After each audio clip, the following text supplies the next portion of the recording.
In February 2010, the University of California, San Diego experienced a series of events that would forever shape how we view racial tensions in our public universities. Referred to by Chancellor Fox as a dark day in the history of this university, the Compton Cookout is a subject that is now treaded lightly upon by UCSD staff and administration, and even forgotten by a large number of incoming students. But regardless of how it is addressed, the Compton Cookout and the protests that followed have surely shaped UC San Diego into what it is today. Hello, my name is Mireya, and we are in the studio today with Stephanie Calix and Ashley Drake. How are you two doing today? Good, thank I'm you. good. Good? Okay, let's get started. So you two are both undergraduates at our school, right? So could you explain to us, through your eyes, what the Compton Cookout was and what was your personal experience with the event? Okay. So the Compton Cookout started as a party. It was thrown by 4 individuals from different Greek organizations, but they were not. The party wasn't affiliated with the Greek organizations. It was thrown off campus at Regents, which is like a condominium right off of Regents Road. And the party was basically in honor of Compton Cookout, in honor of Black History Month, and it was titled Compton Cookout. And the most offensive part of it was a Facebook event, and the invitation of the Facebook event basically outlined the way in which people were supposed to come to the party. And for men, it was like dress in baggy clothes and FUBU and like basketball players and wear gold chains and be ghetto. And for women, it was like be uneducated and Like wear these certain type of earrings and wear weave and talk like this and bring watermelon and eat fried chicken and drink grape drink. And so people actually showed up to this event in blackface, which is historically known for being a very big racial thing that took place in our country.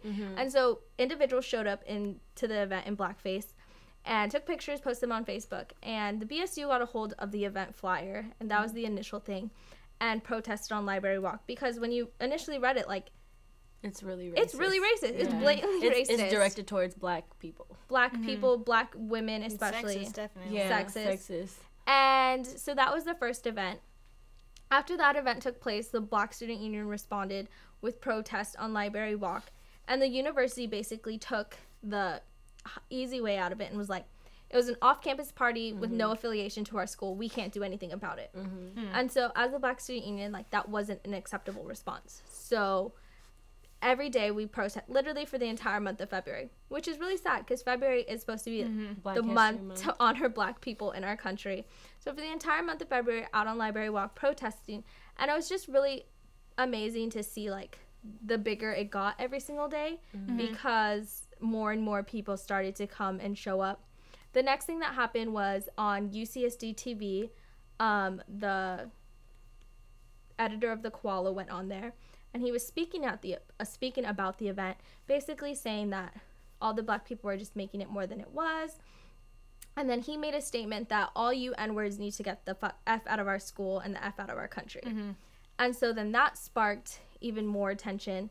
And basically after that event, everyone on campus who felt some way about Black people or even just wanted to play the devil's advocate really took that time upon themselves to just go crazy. Like, they thought they could say anything and do whatever they want because the school wasn't giving any consequences for anything.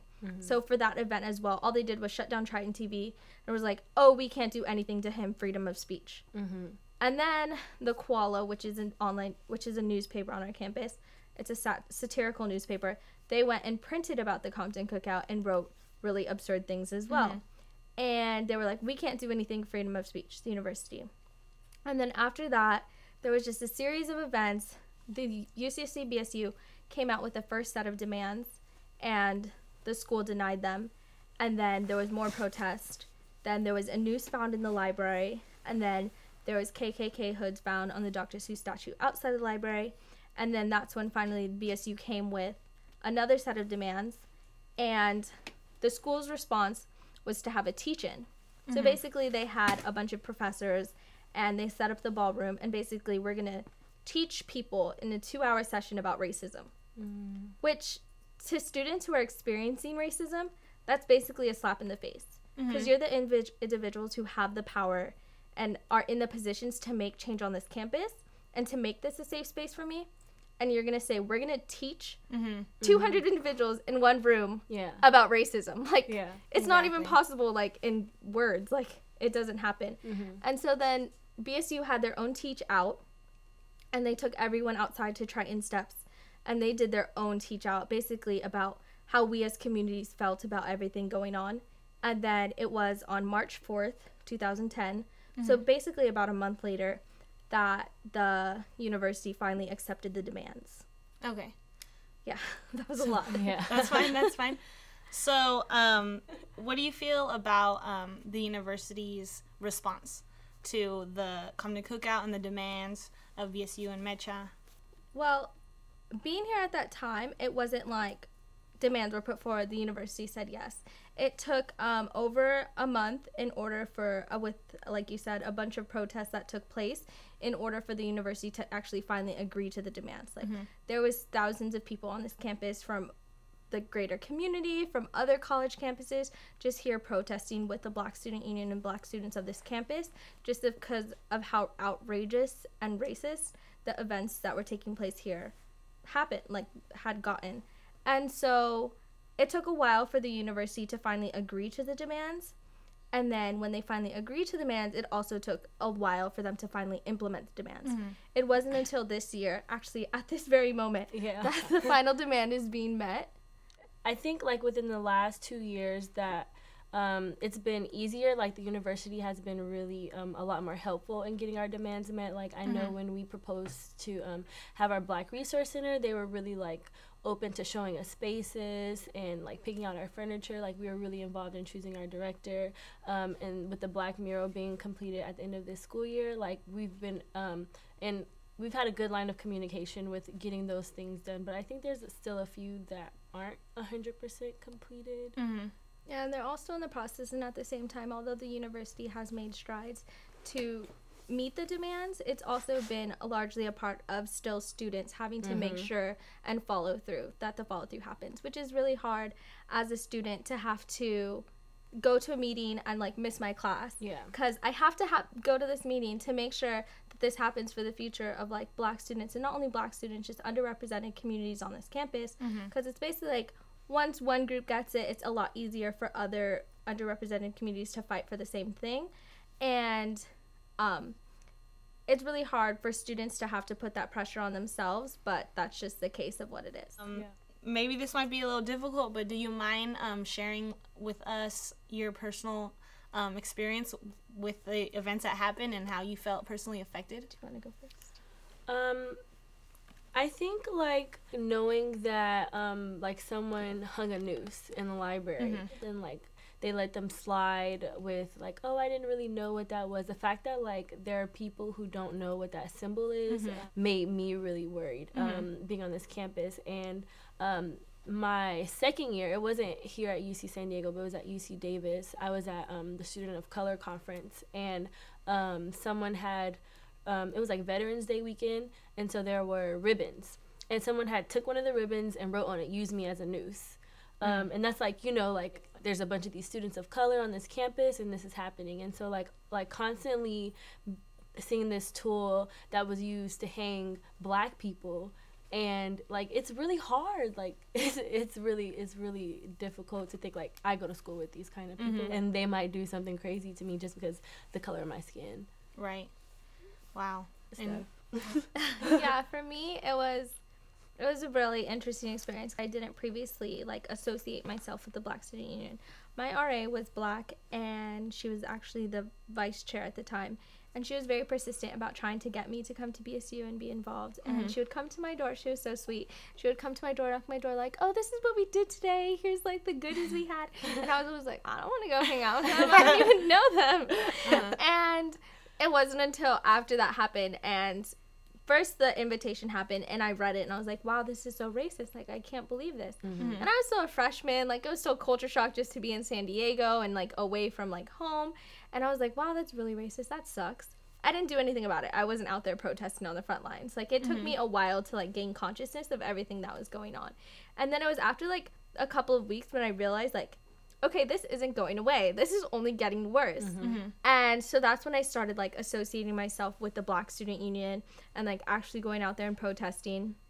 And then it was one night, I clearly remember it, clear as day, walking to my room. I had SDCC, which is like all the way in 6th, and I would walk back to Muir College. And it was dark, and I was walking through the woods by the Student Health Services Center, and someone was like, F you, N-word, and I was just like, what? Like, me? And, like, I just took off running, like, because I was literally scared for my life. I got to my room, I went straight to my RA, and I was just in tears.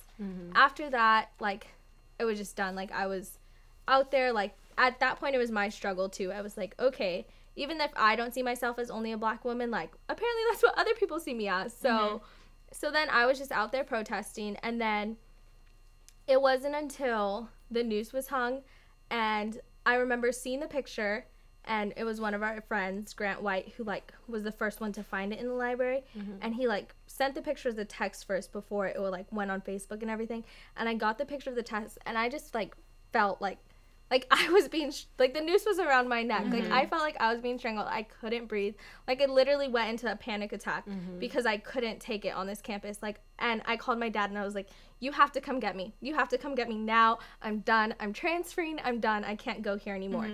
And so my dad was, like, in the car ready to come get me.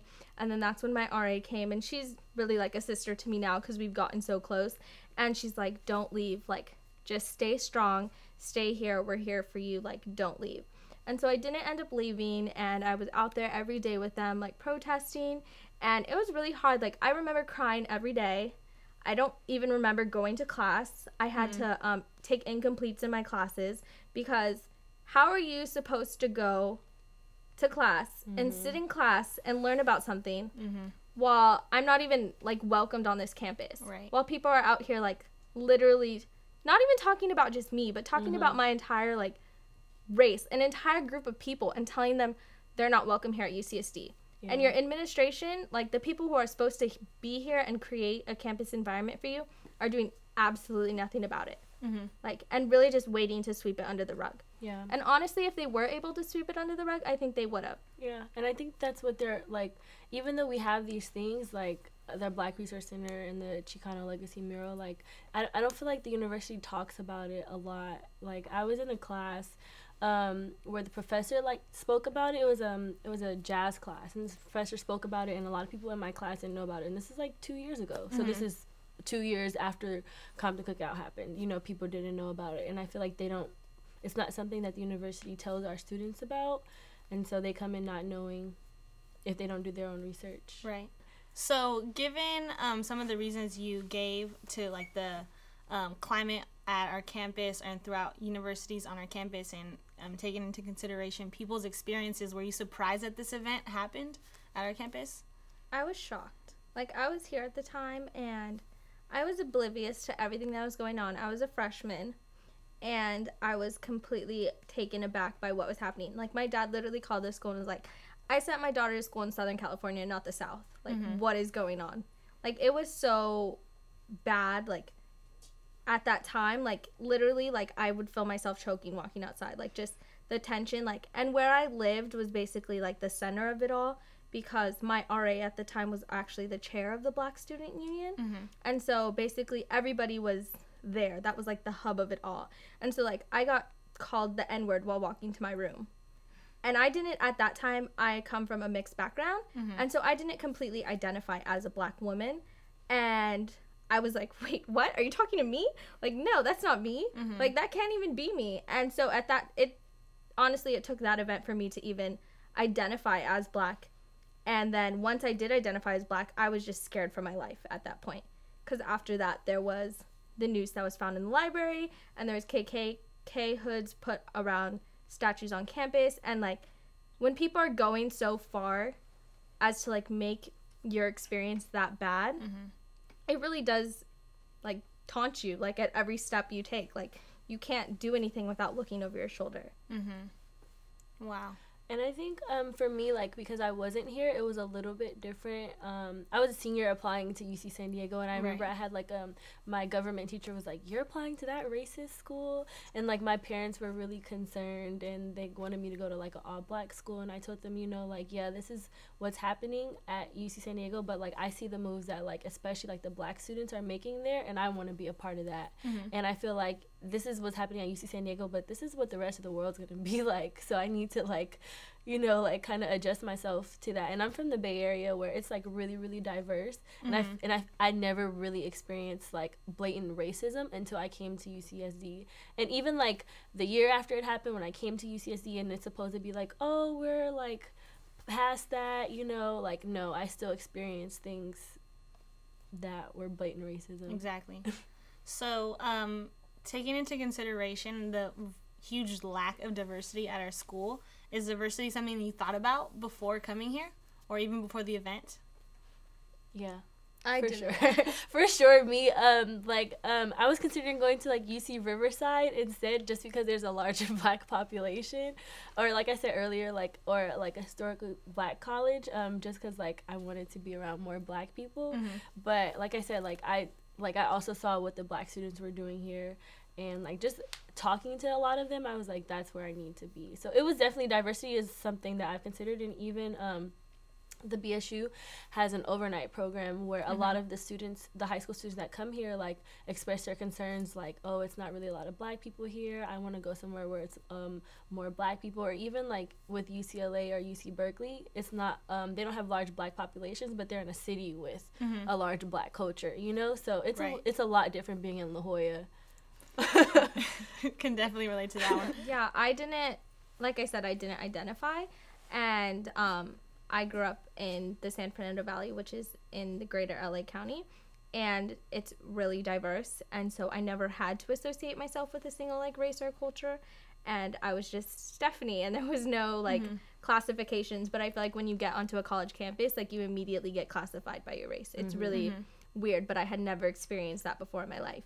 And so now in life, I tend to classify myself more, and it's weird, like, we're both about to graduate, actually, and going out into the real world and seeing how that's going to go into play as, like, if this is still going to be the way it is, or if I'm going to go back to how I was before, where this didn't even, like, cross my mind at all. Right. Okay, so after the event, did you think about diversity differently, or how did you think about diversity, or how much? It was definitely a big component of just, like, daily life, especially on this campus.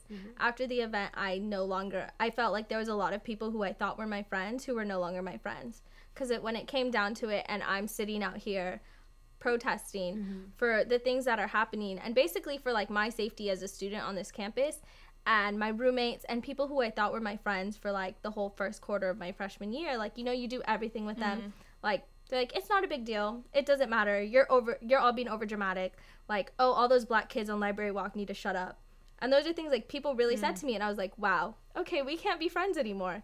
And so it kind of, like, the black community on this campus at this point, it's kind of, like, broadening now, but after it happened, got really small and really tight. And, like, I consider them my family, but people, like, I've heard from outside opinions that, like, oh, like, you guys don't talk to other people, you stick to yourself. And it's really more of, like, a defense mechanism, because we were so hurt by everything that happened here. And a lot of people either they don't know what happened, or they just don't understand it. But it's like, we're so scared to even branch off to, like, even associate ourselves with others, because we're so tremendously hurt by the series of events that took place. And I feel like, even though I wasn't here during the events, like, things I experienced, like, just my first week here at UCSD, you know, you're hanging out with, like, everyone you meet, and just, like, certain comments that I got, like, made me really, like, shy away from, like, people who didn't come from where I came from, or, like, looked how I looked. And I know, like, I walked into, like, my first BSU meeting, and everyone was so welcoming, and, like, it's, like, seniors, and I'm a freshman, and seniors are like, yeah, come to my house, watch movies with us, you know, like, people were so welcoming. Like she said, like, the black community at that point was, like, so close and so bonded that, like, I felt such a warmth coming into that community in comparison to even, like, just my apartment people that I saw around campus and stuff like that. Okay, I understand. Okay, so let's move on to the next question. Why do you think that the Common Cookout happened at our school? I feel like things like the Compton Cookout is not unique to UCSD. They happen all over, not just in California, not just in the UC system. Like, this is something that happens everywhere at universities that are not with a large group of people of color. And even with that, it still probably happens. So I think that that's just the climate of, like, that's just ignorance of the people that we go to school with. And the easiest answer to say is ignorance, but it's also just people not knowing. Like, there's sometimes where people, like, say a racist joke and they think that's okay. And, like, they've never had that experience with people from that race or cultural background to actually check them on, like, that's not okay, you're offending me, because they come from communities where they don't have multiculturalism. And when you don't have someone to check you, you think it's okay. So you go your whole life thinking that this is okay. Your parents did the same thing. Your parents make these jokes. And so then you get to college, and college is where a lot of people, like, I've had people tell me, like, you're my first black friend. Yeah. Like, okay. That's not a compliment, but okay. And so it's their first time ever engaging with people not from their same background, and then they start to realize and have these understandings of what is and isn't right. And even along with that, like, when you meet, like Stephanie said, like, you're my first black friend, like, if you meet that one black friend and they have these certain, like, ideas, and they say, like, yeah, it's okay to throw this Compton Cookout party, like, you're gonna think, like, oh, all black people are okay with it, you know, but no, like, one person's saying yes doesn't mean it's okay for everyone to do it. Okay, and so going along with that question, do you feel that there is more diversity on our campus after that event? Because we know that that was kind of the goals of some people that were advocating for more justice on our campus. I wouldn't say there's more diversity. No. At that time, the percentage of African American students on this campus was 1.3. It has gone up, and we're about like 1.8, almost at 1.9. But still, with that increasing number, every other population has also increased as well. So you can't see the tangible difference of, per se, like, black students on this campus. But the university has made certain strides in areas to make a better campus climate.